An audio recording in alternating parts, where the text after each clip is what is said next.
Bonjour, je suis Hélène de Sinclair et vous êtes sur ma chaîne Le plaisir d'être soi. Aujourd'hui, je veux parler de quelque chose d'un peu intime, on va aller dans les relations. Et des fois des relations un peu douloureuses. Et donc je vais vous amener à vous poser des questions. On mène toujours des petites enquêtes. Donc là, on va parler de ces relations où on ressent en fait tout de suite une connexion profonde, où on se sent vu, compris, touché au plus profond de soi. Et pourtant, malgré l'amour, la sincérité, la connivence, voire l'évidence, la relation devient douloureuse, voire peut-être toxique. Si vous avez déjà vécu ça, vous savez que ce n'est pas seulement de la tristesse ou de la déception. C'est une sensation beaucoup plus subtile, beaucoup plus fine, beaucoup plus profonde. Celle de ne pas être pleinement respecté dans votre intensité, dans votre authenticité, dans votre sensibilité, dans votre profondeur. Certaines relations sont intenses dès le départ. Il y a de la joie, de la complicité, une connivence rare. Et pourtant, il y a des signaux qui sont là, qui sont présents, qu'on peut sentir comme ça. Alors des fois, on prend un pas de recul, on se pose des questions, mais au début, on prend sur soi. On pose des questions, mais ça reste un peu dans le flou.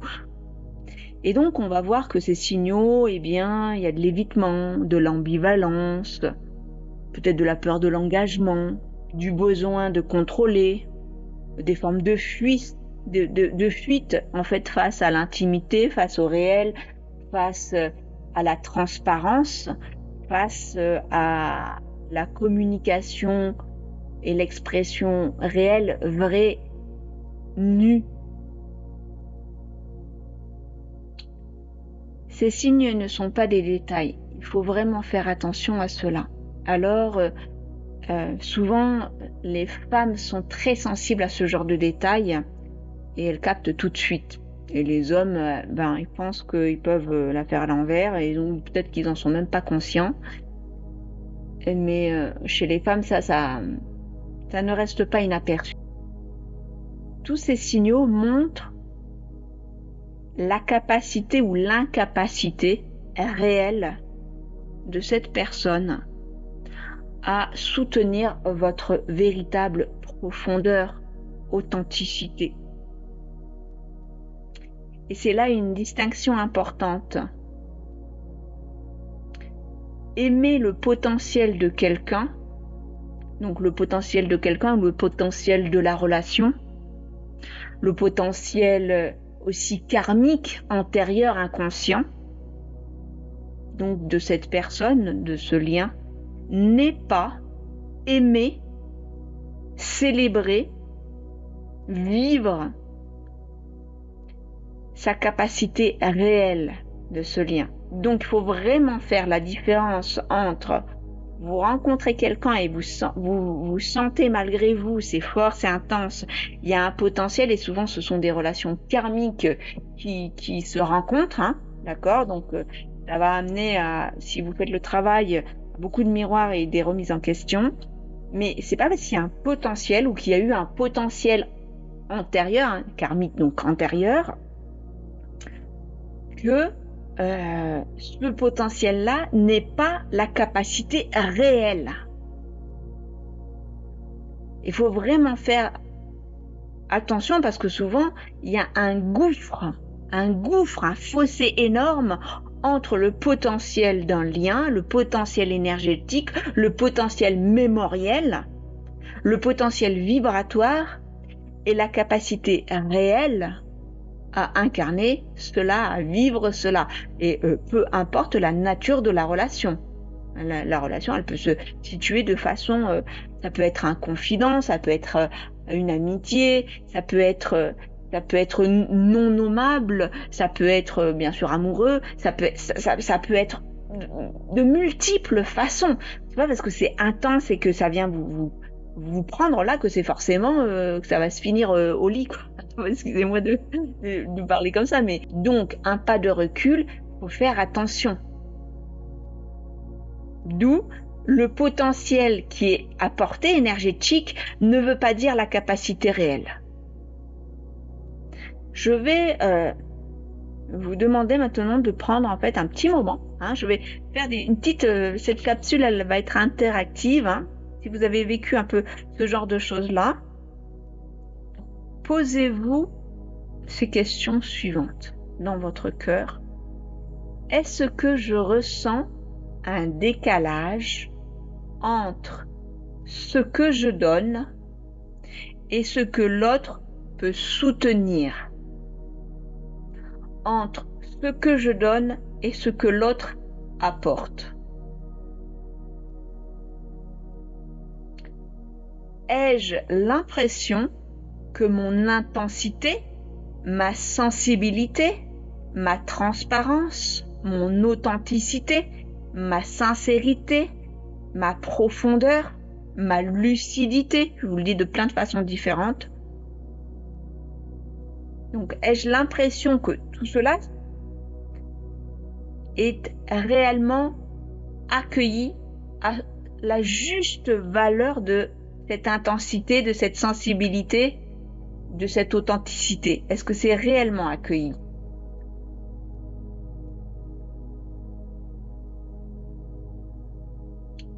Respirez et écoutez la réponse dans le silence de votre cœur.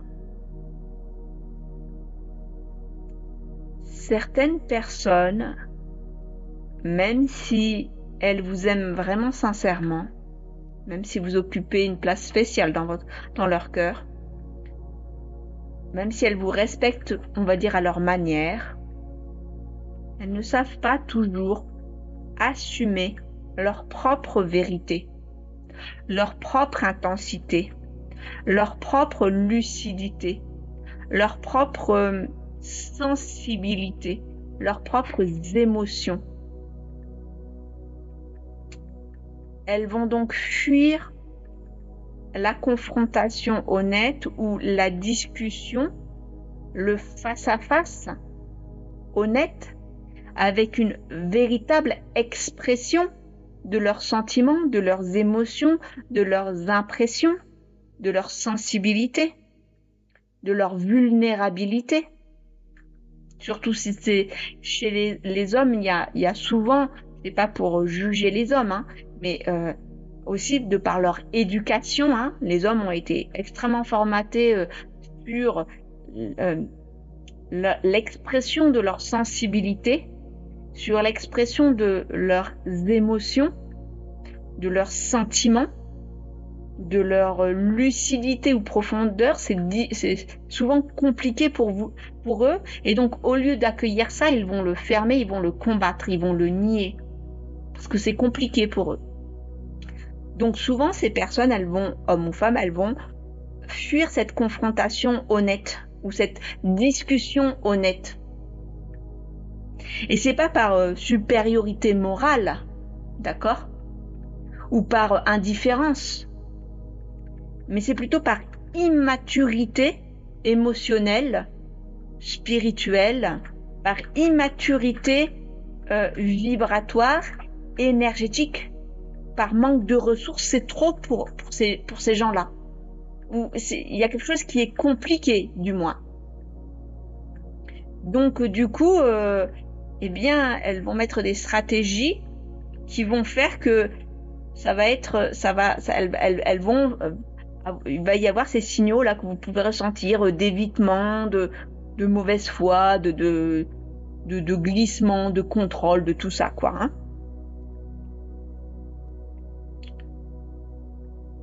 Donc ces gens-là ne savent pas toujours assumer leur ambivalence, parce qu'ils peuvent en même temps sentir toute leur sensibilité, leurs envies, leur tout ça, et de l'autre côté, il y a des contraintes, il y a des croyances, il y a des programmes ou des ils ont été formatés d'une certaine façon. Voilà, il y a des ambivalences et ça vient créer à l'intérieur de ces personnes comme des grands écarts, comme ça vient les ronger de l'intérieur, ça vient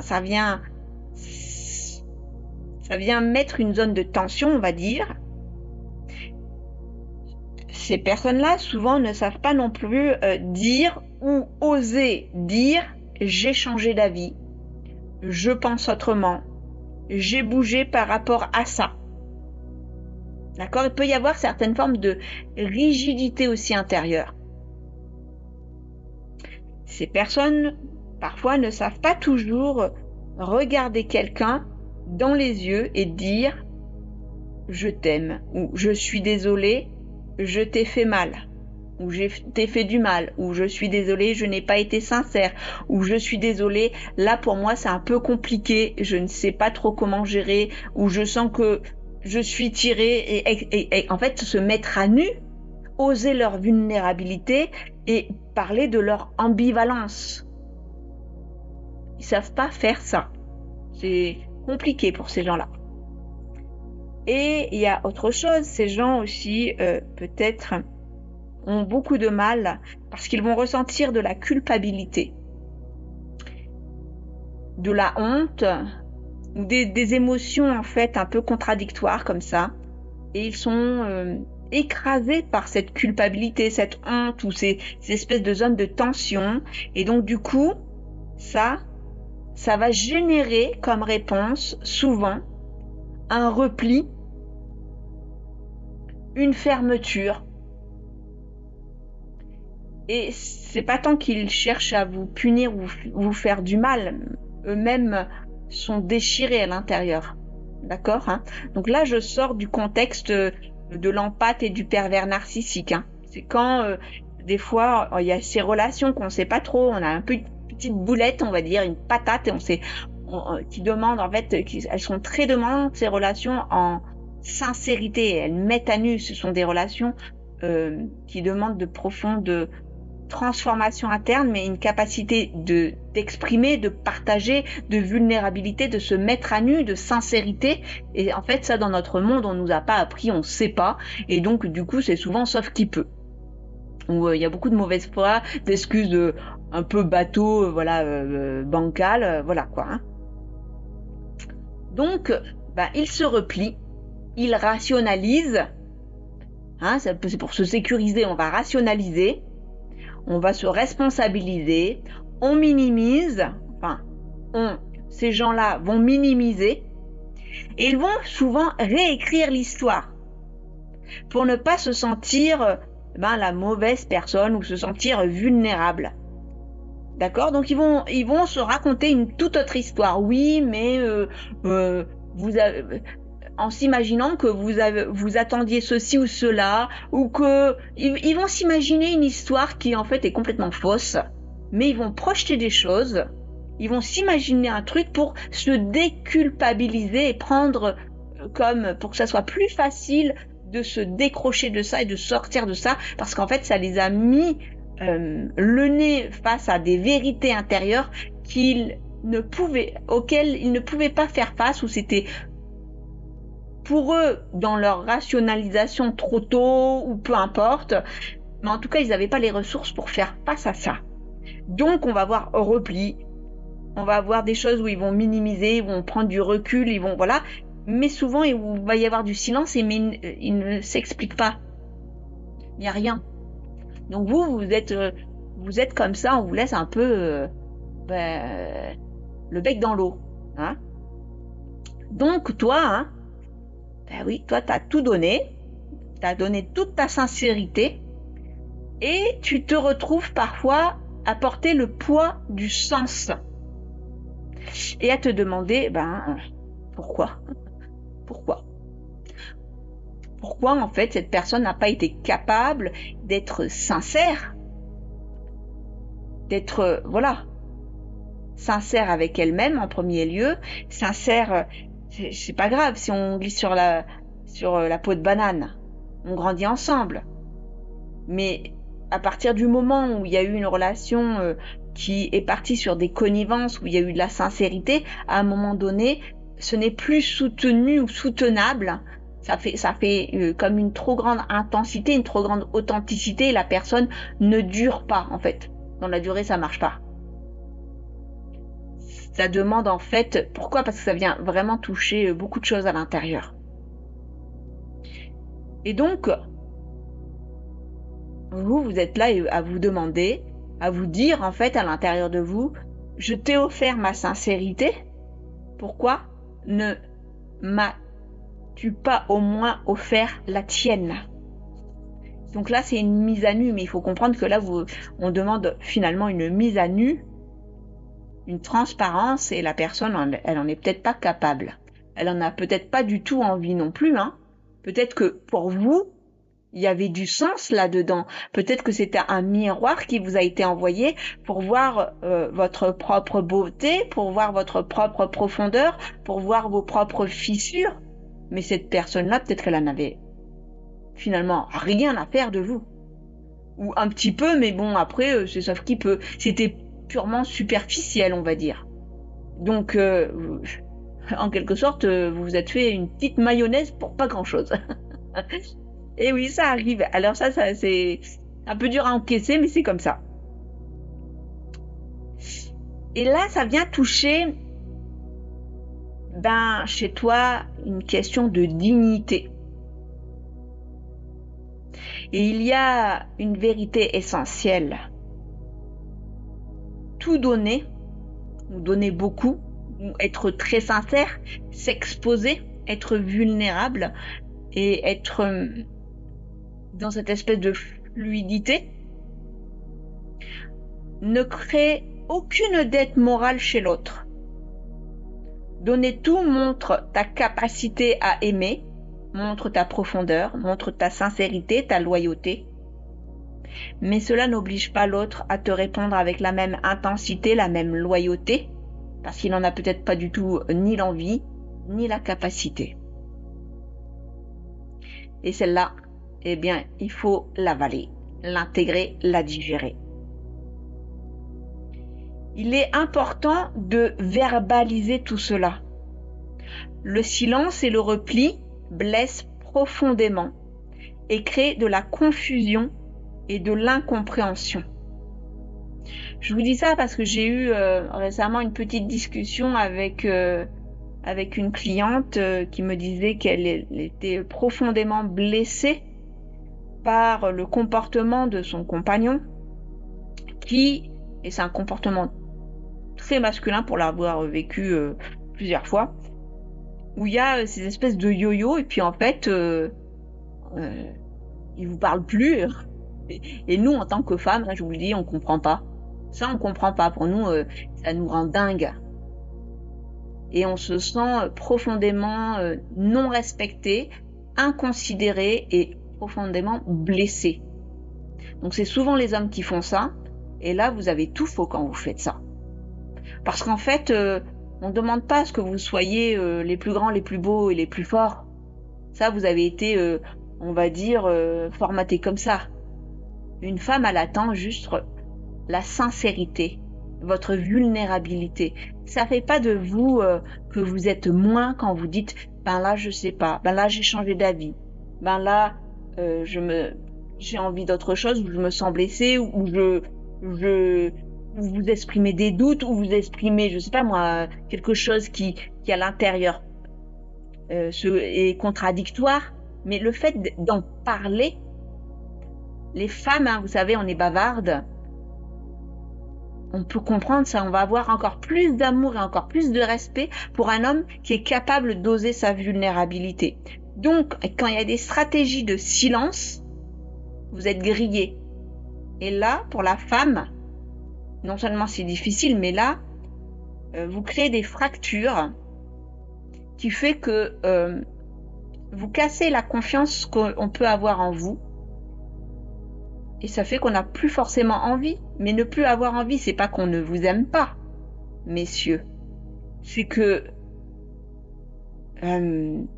ça crée chez nous une zone de non-confiance, d'irrespect. Et ça, on a beaucoup de mal à vous pardonner cela. On préfère 1000 fois que vous osiez avouer que alors pour vous, c'est question d'honneur. Avouer votre faiblesse, c'est dur. Mais pour nous, que vous vouliez jouer en fait à garder la face, ça c'est un peu compliqué. Donc vos stratégies, ça va être le silence, mais la stratégie du silence, je vous le dis tout de suite, ça passe pas du tout chez nous. Je vous le dis, hein, c'est juste s'il y a des hommes qui écoutent, intégrez bien ça parce que ça, vous êtes grillés d'avance. Ça nous met très en colère et ça nous donne plus envie. Donc là, la confiance, elle est brisée. Et du coup, si vous avez envie de revenir en disant ça va passer, non, ça va pas passer. Ça va pas passer. On n'a plus envie ou alors on va prendre sur nous si vous revenez. Mais ça va, la dette, il y a quelque chose là qui est marqué sur notre petit papier et on va vraiment observer. Et si vous continuez ce type de stratégie, vous êtes grillé. C'est même pas la peine. Ne vous étonnez pas si à un moment donné, on devient hystérique et qu'on pète une durite. Parce que ça marche pas. Hein. Je vous le dis tout de suite, ça ne marche pas. Bon, excusez-moi. Hein.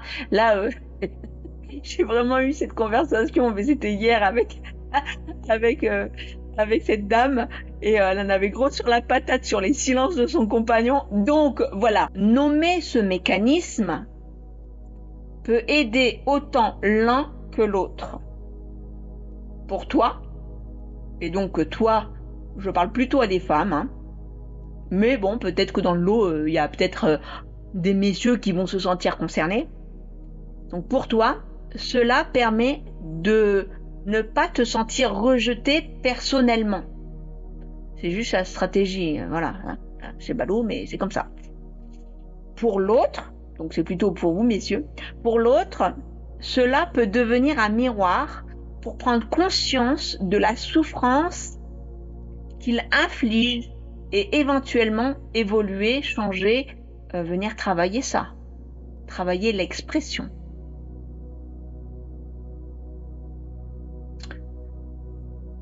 Donc c'est le respect de soi et le respect de l'autre. Reconnaître ces dynamiques, c'est commencer à se libérer du fil invisible et revenir à son propre centre, à sa profondeur et à son intégrité. Parce que comme je parlais avec ma cliente hier, il y a cette espèce de fil invisible qui fait que même si vous vous parlez plus, même si c'est tendu, il y a toujours un espèce de fil qui fait que vous tenez l'un à l'autre d'une façon ou d'une autre, peu importe la nature de la relation encore une fois, et vous le sentez là dans le cœur, il, elle, ou si c'est deux femmes, ou si c'est deux hommes, voilà, il y a quand même un lien d'amour, d'amitié, de confidence, de famille, de peu importe vibratoire qui est là. Alors il va falloir faire quand même attention à cette espèce de fil et on va en reparler. Même quand nous savons en fait que l'autre n'est pas capable ou ne veut pas, hein, soutenir notre profondeur, notre authenticité, nous restons parfois attachés. Et on revient à cette histoire de fil. Il existe un fil invisible, fait d'espoir, de regret, de nostalgie, d'incompréhension. Ce fil peut nous retenir, nous faire attendre un sursaut, une prise de conscience, un changement. Je parlais justement de cela hier avec ma cliente. Mais rester attaché à ce fil invisible ne change pas la réalité.